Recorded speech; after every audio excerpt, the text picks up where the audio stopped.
Olá, bem-vindo! Vamos começar hoje o estudo da obra de Napoleão Hill e eu escolhi para começarmos esse estudo o livro Mais Esperto que o Diabo. Eu vou fazer uma breve introdução, mas isso não suprime a necessidade de ler e escutar o capítulo. O primeiro capítulo relata o primeiro encontro com Andrew Carnegie e a influência que Carnegie teve em relação à jornada do Napoleão Hill na sua busca de concretizar a obra que se tornou um sucesso mundial. Dentre essa obra, o livro Mais Esperto que o Diabo. Lembrando que esse livro ele só foi publicado bem mais tarde, porque quando ele escreveu, ele teve um empecilho aí das pessoas próximas dele dizendo que o livro não seria muito bem aceito, até porque ele usa essa metáfora da questão do diabo e por ser um membro da igreja ele teve muitos problemas com relação a isso, então o livro só foi publicado muito mais tarde. Quando Napoleão Hill encontrou com Andrew Carnegie, ele já tinha como objetivo fazer entrevistas com pessoas bem-sucedidas para tentar descobrir e catalogar quais eram os pensamentos e as ações e os sentimentos dessas pessoas bem-sucedidas. Ele tinha esse objetivo e, sabendo disso, Carnegie fez essa proposta para ele, firmando então um compromisso de Napoleão Hill estudar as causas do sucesso e do fracasso. Lembrando que todo esse estudo foi feito de forma gratuita. Apesar do Andrew Carnegie ser um dos homens mais ricos, se não o mais rico da época, ele convidou Napoleão Hill para fazer as coisas antes mesmo de receber alguma coisa. E aqui cabe uma ressalva de um dos documentos, um dos livros que nós vamos estudar nas próximas semanas, que é do Earl Nightingale, que ele fala que muitas vezes as pessoas querem receber antes de dar.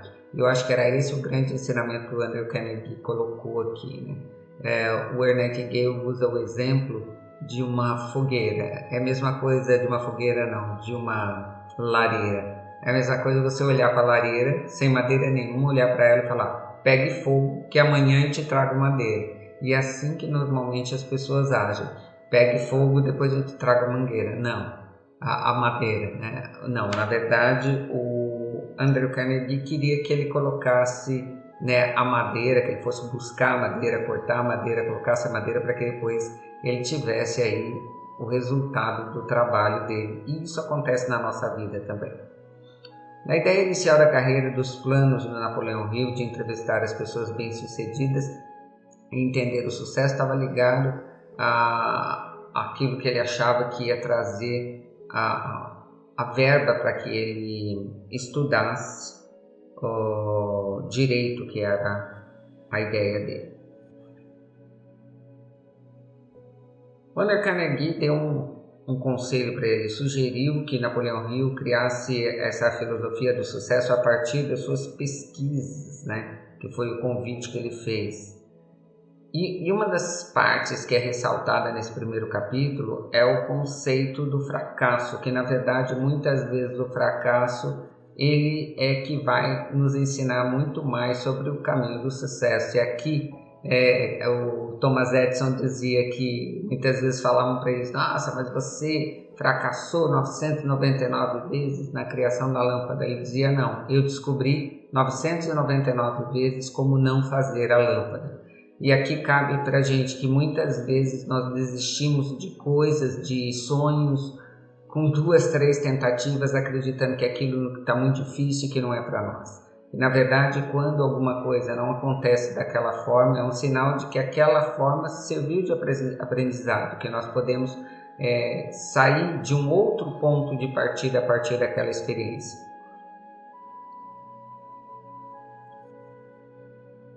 Uma coisa bacana desse capítulo é a descoberta do outro eu. A ideia de que o sucesso vem de dentro, de um outro eu. E esse outro eu está ligado diretamente a um dos princípios do Reiki, que é só por hoje eu confio. Porque esse outro eu ensina ele a a seguir a sua intuição, a ouvir a sua divindade, para que de fato ele consiga realizar as coisas. Na sua análise pessoal, o Napoleão Hill entrevistou mais de 25 mil pessoas consideradas fracassadas e outras tantas consideradas de sucesso. A grande virada na vida do Napoleão Hill veio com o encontro do Carnegie e a confiança que ele depositou para que ele efetivamente tivesse essa responsabilidade para trazer essa filosofia de sucesso para a nossa dimensão. Os princípios do sucesso e as causas do fracasso, a formulação de uma filosofia baseada em seus estudos, foram feitas pelo Napoleão Hill durante 25 anos. Ele teve uma carreira de publicidade, de negócios, experiências profissionais variadas, e um descontentamento contínuo. Aqui cabe uma ressalva. Todas as almas que constroem muito são aquelas que estão descontentes continuamente. Isso não quer dizer que você tem que estar infeliz. Descontente é você querer mais, é você ter outras metas, é você querer evoluir. Quando a pessoa diz, o que eu tenho já está bom, entra também naquilo que nós vamos estudar do Ernest Hemingway, que é o grande mal da humanidade, ao contrário da coragem, não é a covardia, é o conformismo. Quando a gente se encontra nessa situação de falar assim, tá tudo bem, já cheguei onde eu queria, já tenho o emprego que eu queria, já tenho o relacionamento que eu queria, já tenho a casa que eu queria, a verdade é que tudo pode ser melhorado. Você pode ter encontrado a pessoa da tua vida e ainda assim você pode investir mais no seu relacionamento para ter um relacionamento melhor ainda. Você pode ter uma casa maravilhosa, mas você pode ainda assim conseguir deixá-la ainda mais maravilhosa, trazendo energias positivas para ela, usando mantras, fazendo limpezas como a gente faz com o Ho'oponopono. Você pode ter um carro maravilhoso, mas você pode querer ter outro carro ou pode não querer ter outro carro, pode querer melhorar esse carro, cuidar melhor desse carro. Não importa, eu estou dando alguns exemplos de que a alma inquieta, a alma que está em busca de algo novo, ou seja, está descontente. Estar descontente aqui não seria de não se contentar mesmo com a mediocridade, querer sempre mais, porque nós merecemos o melhor.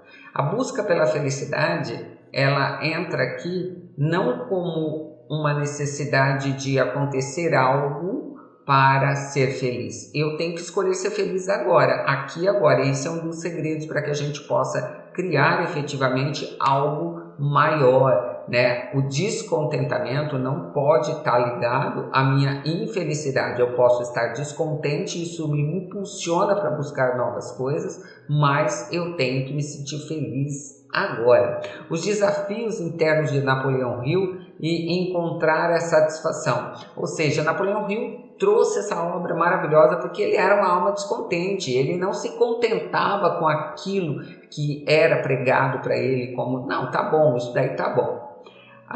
Napoleão Hill teve algumas decisões profissionais inusitadas e ações incomuns, vistas por muitos como loucura, porque nesse primeiro capítulo ele conta aí que ele estava quebrado por conta da quebra da Bolsa de Valores e todo o dinheiro que ele tinha sido tomado, né? Tinha ficado lá porque o banco quebrou, e ainda assim ele escutou a sua intuição, escutou a sua divindade, escutou o que ele denomina aqui do livro do outro eu e foi atrás do seu sonho de conquistar algo novo e seguiu toda a orientação da sua divindade, indo, né, para um hotel caro ao invés de ir para uma pensão mais ou menos. E aqui fica uma ressalva, né? Como a gente se contenta com o mais ou menos, o básico. Isso serve para mim, né? Eu sempre fui uma pessoa que não, tem que aceitar isso daqui porque é o que dá. E eu não estou dizendo que a gente não tem que ser grato com, eventualmente, às vezes, a gente, naquele momento a gente não pode. Também não estou sugerindo que a gente faça exatamente o que Napoleão Hill fez, de se colocar numa posição de risco no momento que ele entra num hotel onde ele não sabe se vai ter dinheiro para pagar, mas com toda a confiança do seu outro eu, tudo aconteceu de forma que aquilo se concretizasse. Eu entendo que esse outro eu, a divindade dele estava agindo e fez com que ele fizesse daquela forma porque ele precisava retomar a confiança que ele tinha perdido. Porque como ele falava sobre sucesso e fracasso e ele tinha quebrado, ele não se sentia apto a falar sobre o sucesso e fracasso. Então ele precisava passar por essa experiência para ele voltar a ter credibilidade nele mesmo. No momento que ele enfrentou todas aquelas dificuldades financeiras e ele conseguiu ainda assim ter a fé absoluta, que entra também o princípio de Jesus: o dia que tiveres fé do tamanho de um grão de mostarda, será capaz de movimentar uma montanha. Isso faz com que a gente se encoraje de enxergar realmente todos os potenciais infinitos que existe em cada um de nós. O Napoleão Hill coloca aqui a questão tanto da indecisão e do medo. O desafio do Napoleão Hill com a indecisão e do medo nos momentos de dificuldade, porque ele relata que um pouco antes dele ter esse insight e sair ouvindo realmente a sua divindade e confiando que a divindade sabia muito mais do que ele e assim agir de acordo com a sua intuição, ele ficou muito tempo ali naquele platô da indecisão, sem agir, e sem ação nós não vamos chegar em lugar nenhum. Momentos de emergência, situações críticas, forçaram Napoleão Hill a pensar e agir de maneira diferente. O Napoleão Hill, quando tem o despertar do outro eu, da sua intuição, da sua divindade, a experiência transformadora que levou ele ao reconhecimento do seu outro eu, ou seja, da sua divindade, da sua verdadeira essência. O desafio contra a inferioridade e o medo, como eu já falei anteriormente, ele se sentia inferiorizado, apesar de ter escrito toda aqueles livros sobre como era o caminho para o sucesso e como era o caminho para o fracasso, mas naquele momento ele se sentia fracassado, então ele achava que ele não tinha condições nenhuma de passar isso para ninguém. Foi quando ele começou a escutar a sua divindade e percebeu que ter fracassado fazia parte do processo para que ele tivesse ainda mais autoridade para falar sobre o assunto. Então ele vai de encontro com Don Mallet, e começa aí a virada significativa na vida do Napoleão Hill. Ele sofre uma ameaça porque o Don Mallet foi assassinado e as pessoas que assassinaram ele acreditavam que o Napoleão estava envolvido de alguma forma e ele estava correndo risco de vida, e nesse momento ele parte para uma outra experiência, saindo daquele local para que efetivamente ele pudesse continuar a jornada dele e trazer todo o conhecimento que ele trouxe para nós. O desenvolvimento pessoal e descobertas, o processo de Napoleão Hill de entender e desenvolver a filosofia do sucesso teve esses altos e baixos, e isso faz com que a gente olhe para a nossa vida, para as coisas que acontecem na nossa vida de uma outra forma, de uma outra maneira, lembrando que cada dia é um dia de recomeçar, de cada dia é o dia da gente lidar com os nossos medos, porque o medo ele vai sempre existir. A diferença é, eu vou com o medo mesmo. O medo ele existe, ele tem uma razão de existir. O medo existe para que a gente seja um pouco mais precavido, para que a gente seja um pouco mais atento às coisas que estão se passando ao nosso redor. Mas ele não pode dominar a nossa mente. E é isso que fica esse primeiro capítulo aí. Escutem o audiobook do capítulo 1 e vamos escutar também nessa primeira lição o capítulo 6. Todos os dias as nossas lições vai ter um capítulo e mais a repetição do capítulo 6. E por quê? Porque sim, no final vocês vão descobrir. Apenas confie.